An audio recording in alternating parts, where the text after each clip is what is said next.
O'Shea Jackson Jr. He was interviewed by Chris Van Vliet, and Chris asked him on riling up AEW fans. O'Shea said this, and I got the transcript from Chris's podcast here. He says this, and I quote, does Mr. Jackson. I don't mean to, but like the issue I have is for people who don't watch anything besides the two, WWE and AEW. Whether you're younger or older, stuck in your ways, if I'm watching someone on AEW and I ask who is this guy, I don't need you to tell me I'm not a real wrestling fan to tell me how could you not watch so-and-so? Who gives a damn? Like, I need you to inform me, bro, or at least have your program and in a way let people know why I should like this guy. Why should I fuck with this guy? That's something that I feel like is missing. Conan, when I was on his podcast, he brought up when you watch UFC and they give you a little backstory about this dude's backstory, about that dude, what's this guy had to go through and what's he done and vice versa. And then they put them in the room and they cuss at each other. And then by watching those videos, you pick the side, and who you're going to side with. What they have is this nice group of people who watch all of these wrestling shows and they're already in the know. So when they see these names together, it's a dream match for them. But when you're trying to sell this to American television, you got to move that up a little bit. You got to give me some cinema to follow, something to hold on to besides the announce team running down a list for me while there's dudes walking down the ramp. I feel like that's what's missing here. When you try and get involved and trying to really give something a chance, and when you question it even a little bit, you get, 80 no-faced accounts coming at you at any given time, like me, telling me, fuck this guy. And he just goes on and on about, the whole tribalism aspect of it here. And I'm not going to read the whole thing because it's a whole segment on the show. But, I mean, is he fucking wrong? No, he's not wrong. He's not wrong at all. No, he's not wrong. And I said this verbatim on the show. It's just I understand that O'Shea is going to get a bigger platform. He's on Chris Van Vliet's show. I mean, I could call Chris and be like, hey, Chris, this is what I think about AEW. And he's not going to be like, hey, let's do a podcast together. Chris knows what he's doing in terms of like, Chris is not going to interview me or you to talk about this stuff. He's O'Shea's going to get the publicity and Chris is going to help that. But I've been saying this for weeks, months.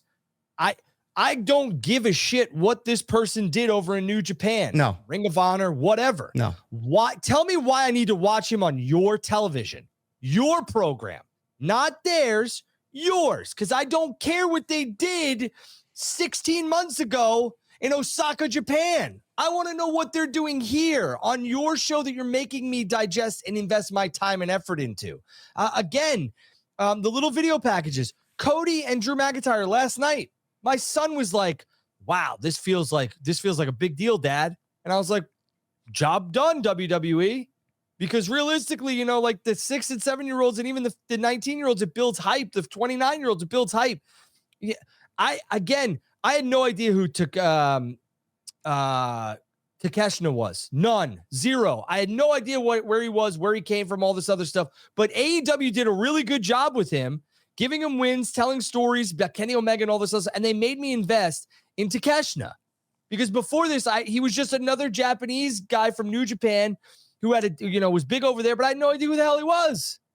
And that was one of the guys they did well with. A lot of guys have come over. They have dropped the ball with so many people not telling me who and what they've done, or why I should invest in watching them on your show. I don't give a shit what they did in New Japan. Not everybody is a giant wrestling fan. I will give you and Jesse and Solomonster and some other people some credit. Y'all know a shit ton about other promotions. I don't, because realistically, if it's not on in the States and it's not AEW and WWE, I don't know who the fuck they are. I do know, I know some of the New Japan guys because they build a name and a reputation for themselves, and that's great. That gets me to pay attention to them when they show up at these major promotions, WWE and AEW. But WWE will build them and make you invest in them once they step through their curtain and into that crowd and onto your television sets. AEW is relying on what they've done in the past to tell stories on their television from another promotion. I don't care. Tell me what they're going to do here. Why should I invest in them here? Not over there. He went on to say a lot of people tell him, go Google it. Go Google it. Go Google it. I'm sorry, but I don't want to. I don't Google that shit. First of all, the only thing I'm Googling is how I make an adult beverage when I want something other than an old fashioned on a Thursday night. I don't give a shit about. I'm not Googling fucking so and so promotion that I gotta watch 480p clips on. Give me a fucking break. First of all, I want to use an example here in this. O'Shea Jackson Jr. is absolutely 100% correct. So is Drew. I don't give a fuck what anybody does anywhere else unless it's here in the United States. You want to go and be a fucking mark? You go watch fucking whoever wrestle 60 fucking minutes over in Japan. I don't give a fuck. I really don't. Gunther is the primest example here.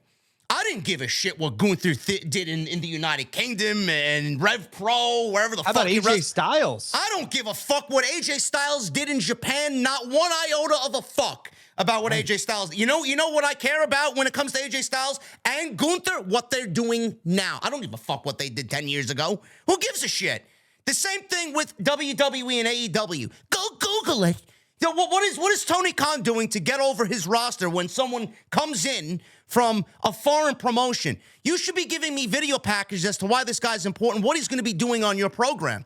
Andrade has had 2 video packages in the last 2 weeks documenting what he wants to do, why he's here, his backstory, where he's come from. Why don't we get that on AEW television? I started watching Succession the last couple of weeks. I'm in season 3 now. I just finished season 2. Before every episode, they give you a fucking 3-minute refresher about what has happened in previous episodes. Why don't I get that when it comes to introducing new talent to WWE or in this case, AEW? I don't give a shit. Imagine you're watching a fucking show and you're invested in that show and the writing team introduces this new character and he just comes in halfway through the fucking story and then you get no backstory on who he is. What's his name? What is his correlation to the overall story? He just goes on about doing whatever the show is, and you get no backstory on him. Aren't you going to be asking, well, who the fuck is this guy? Do you want the writers to come out and tell you, the producers to come out and tell you, go Google it? No! The fuck are you talking about? Yeah, no, you need to tell me why I should invest my time and effort into said talent. And that's the thing. If you go and look at, I'll ask you, name AEW's top 4, top 5 talents right now. Biggest draws. WWE's? No, AEW. Who is their biggest, like right now, who do you think their AEW's biggest draws are right now? Swerve. MJF. Yep. I'm going to put MJF in that because his absence is sorely. Samoa Joe right now. I'd say going into Revolution, Sting. Young Bucks. Well, let's not go into Revolution. I would agree with 2. The other one would probably be Orange Cassidy. Maybe you got Mox, you got Danielson. Yeah. These are all guys that have already had a pre-established foundation from the big leagues, WWE. You named MJF. They put a lot of resources and a lot of time into MJF. I tip my cap to Tony on that one. The other one was Swerve. Swerve had a decent following in WWE, but never got to where he got with AEW. I tip my cap to Tony there as well. But there is a lot of talent on this AEW roster that just comes over because they're the best wrestlers in said promotion. I don't give a shit. I know who Will Ospreay is. If he doesn't have meaningful programs in AEW, he's going to fall by the wayside too. The only thing that AEW, a lot of people are like, what about Mercedes Moné? Mercedes Moné has so much equity and so much of a name value. It's like CM Punk and Cody Rhodes. They are not. That's an unfair usage of Mercedes there. It's not going to fail. Mercedes is not going to fail. Will it reach the heights that it did in WWE? I guess we'll have to wait and see. But again, AEW needs to understand, and I think they're starting to. You need to tell me why and who these guys are and girls are, because if you don't, nobody will. And a lot of people are like, oh, WWE casuals don't watch AEW. Bullshit. By all definitions, I'm a casual fan. I watch weekly. I watch it at my leisure, and I do a review show with JD. But I am not I'm not scheduling blocks of my time to watch professional wrestling every week. And I know, and I watch AEW, and I know who these people are because AEW's put them on the television screen. But I had no idea who Eddie Kingston was.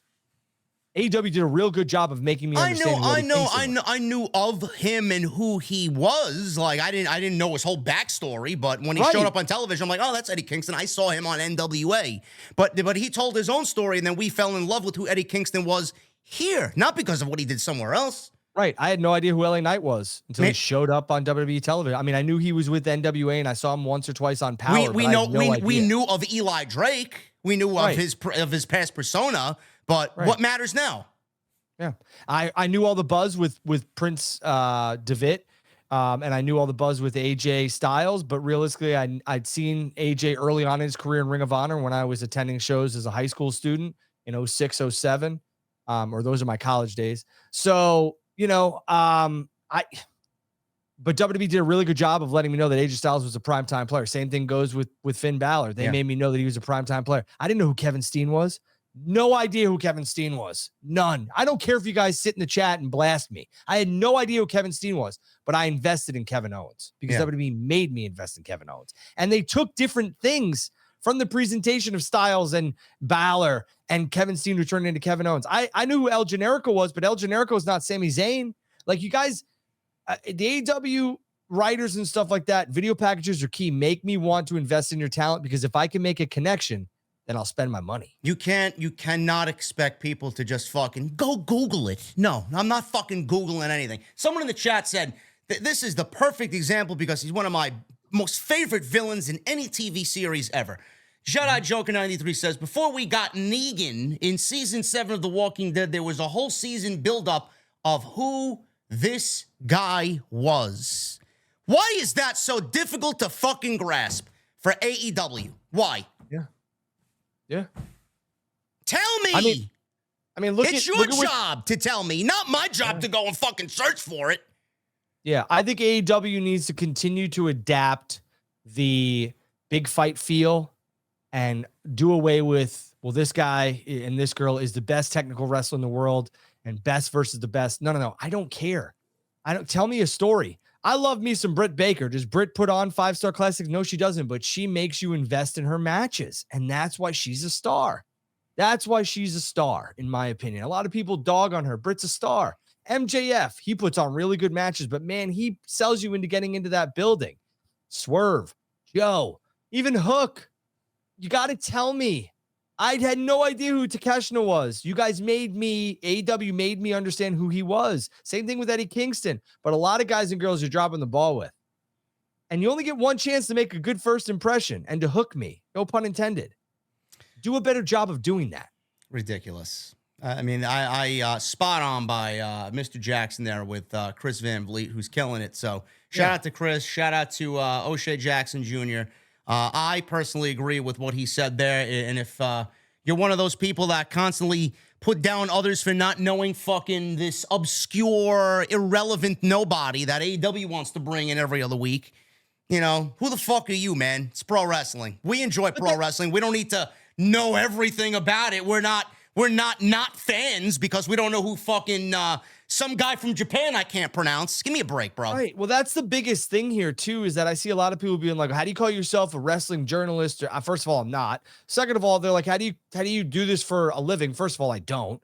Or second of all, I don't. Or, how do you consider yourself an expert when you don't know who this guy is in AAA? It's like, are you for real? Just because I don't know every wrestler doesn't make me an incompetent idiot. Here's a perfect example. But they're telling stories, Drew, about AAA on CMLL on Dynamite. Who the fuck are they? Have they told anybody who these guys are? I don't watch the Canadian Football League. I don't watch minor league baseball. I don't watch minor league hockey, and I don't watch, the Vegas stuff for the NBA the summer league. I don't watch this shit. Okay, when they get to the big time, when they're on the major stage, then I'll watch. Okay, so I'm not like sitting here scouting talent. That's Triple H and everybody else's job. It's not mine. When I sit back and watch something on television, tell me why I should be watching it. That's what it is. I don't watch minor league stuff. I'm not saying New Japan Pro Wrestling is minor league. It's just not. Rev Pros, I'm not saying it's minor league. It's just not available in the States for the most part, and it's not one of the major 2 promotions. So I'm not watching it. Bro, you're not a fan of AEW, bro, unless you know who Hechicero is on AEW Collision. That's why Tony is in the position Tony's in, because he's got a good eye for talent. But once, or he's a fucking mark, one or the other, man. But Tony knows who works and who doesn't work. That's Tony knows great. He's a fucking wrestling promoter. He should know who the fuck everybody is. Right. But what I'm saying is like, now it's time to, okay, they got this diamond in the rough with some of these talents. Now it's time to mold them into that diamond and make people be like, holy shit, this is why AEW is different from WWE, because they go out and get the guys and the girls that WWE is not looking at, and look at the promotion and the package they put together for this person or that person. And now he or she is a big star. And they're just like, hey, this guy and girl can really wrestle their ass off, and let's have Excalibur list off their accomplishments here while they're walking to the ring. That doesn't work. I don't care. I don't care that he's a CMLL 1925,000 champion. I don't give a shit. But Drew, you're not a fan unless you know who Star Jr. is, man. I don't know who that is. Who the fuck is? I know Star Man on Pro Wrestling for the original Nintendo system. Is that who it is? He was my favorite. I preferred the Amazon, though, over Star Man. Come on, man. Holy shit, you guys are fucking... and they call us virgins. Holy shit. You guys are fucking pathetic, man. My God. Hechicero, you guys are wondering who Hechicero... I'm wondering where the fuck Miro is on television. Can we get that? I know who he is. I mean, I know who Cal Hero is. There you go. Holy shit, man. That's about it for me. You guys are fucking crazy, man. O'Shea Jackson, Chris Van Vliet, go watch it. I urge you guys to go watch anything that Chris does. Does a fantastic job.